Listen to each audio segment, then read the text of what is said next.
जय भीम दोस्तों, मैं आपका दोस्त सुधीर कुमार जाटव और आपका स्वागत है मेरे channel real talk with Sudhir Kumar Jatav में। आज हम बात करेंगे छेदू चमार के बारे में।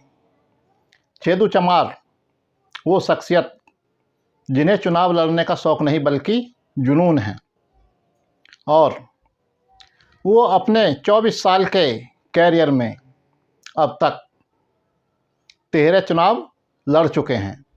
हालांकि उन्हें कामयाबी एक बार ही मिली है। उनके साथ कल कौशाम्बी के सीओ सत्येंद्र तिवारी के साथ दुर्व्यवहार किया गया। जब वो अपना नामांकन दाखिल करने गए तो उनको धक्के मारकर नामांकन कार्यालय से निकाल दिया गया और सीओ द्वारा उनको कहा गया, तुम्हारी औकात नहीं है अंदर आने की। हालांकि इसके कारण और हो सकते हैं, उनके द्वारा नियमों का उल्लंघन हो सकता है, लेकिन ये शब्द कहने का अधिकार किसी को नहीं है कि तुम्हारी औकात नहीं है अंदर आने की। आप पहले वीडियो देखिए।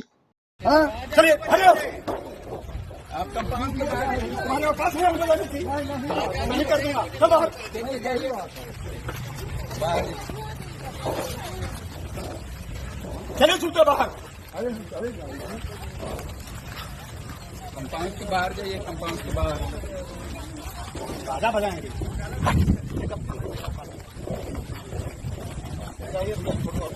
आप देख सकते हैं कि किस प्रकार उनको नामांकन कार्यालय से धक्के मारकर बाहर निकाला गया और उनसे कहा गया कि तुम्हारी औकात नहीं है अंदर आने की। ये शब्द, ये व्यवहार किसी भी तरह से उचित नहीं कहा जा सकता। किसी भी तरह से इस व्यवहार को जस्टिफाई नहीं किया जा सकता। यह व्यवहार निंदनीय है और अनुसूचित जाति के एक निर्दलीय उम्मीदवार के प्रति ऐसा व्यवहार कतई भी बर्दाश्त करने योग्य नहीं है।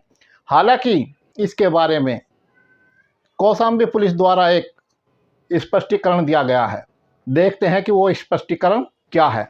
लोकसभा सामान्य निर्वाचन 2024 का नामांकन करने के पश्चात निर्दलीय प्रत्याशी द्वारा नामांकन परिसर के 100 मीटर के दायरे में डुगडुगी बजाकर नारेबाजी की जा रही थी, जिससे असहज स्थिति उत्पन्न हो रही थी।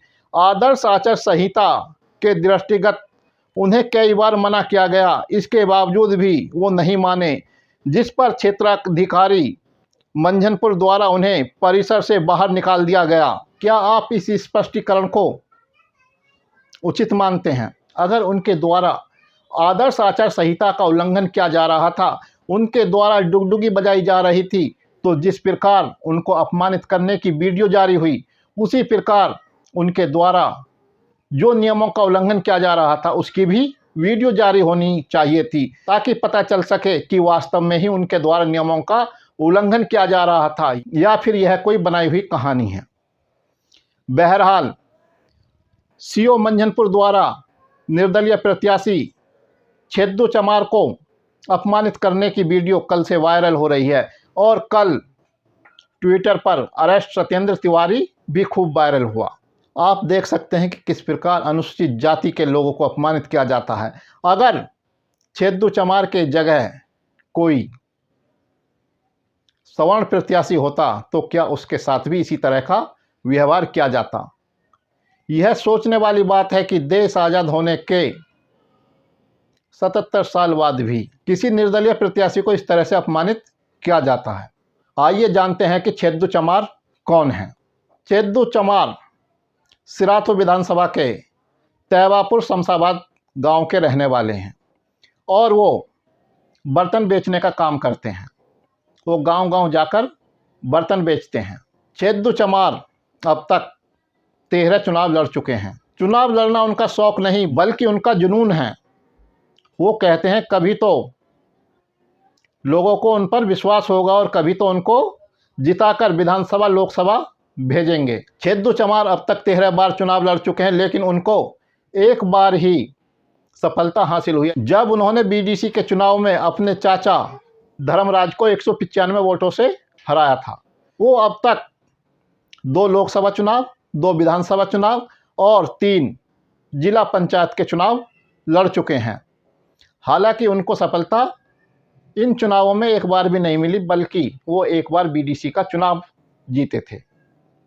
2 बार वो अपनी पत्नी को भी क्षेत्र पंचायत का चुनाव लड़ा चुके हैं, हालांकि उनको सफलता नहीं मिली थी। 2012 के विधानसभा चुनाव में सिराथू विधानसभा से चुनाव लड़ते हुए उनको 3,756 मत प्राप्त हुए थे। 2017 के विधानसभा चुनाव में फिर उन्होंने सिराथू विधानसभा से ताल ठोकी और इस बार उन्हें 1,147 वोट मिले। 2014 के लोकसभा चुनाव में वो कौशाम्बी सुरक्षित लोकसभा सीट से चुनाव लड़े और तब उनको 3,340 वोट मिले। इसके बाद 2019 के लोकसभा चुनाव में वो पुनः कौशाम्बी लोकसभा सीट से चुनाव लड़े और इस बार उनको 3,566 वोट मिले। 2017 के विधानसभा चुनाव में वो डिप्टी सीएम केशव प्रसाद मौर्य के खिलाफ चुनाव लड़े थे। छेदू चमार घर घर जाकर वोट मांगते हैं, नगड़िया बजाते हैं और हर घर से एक वोट की अपील करते हैं। छेदू चमार कोई अपराधी नहीं है कि उनको इस तरह से अपमानित किया जाए, उनको इस तरह से धकेलकर बाहर निकाला जाए।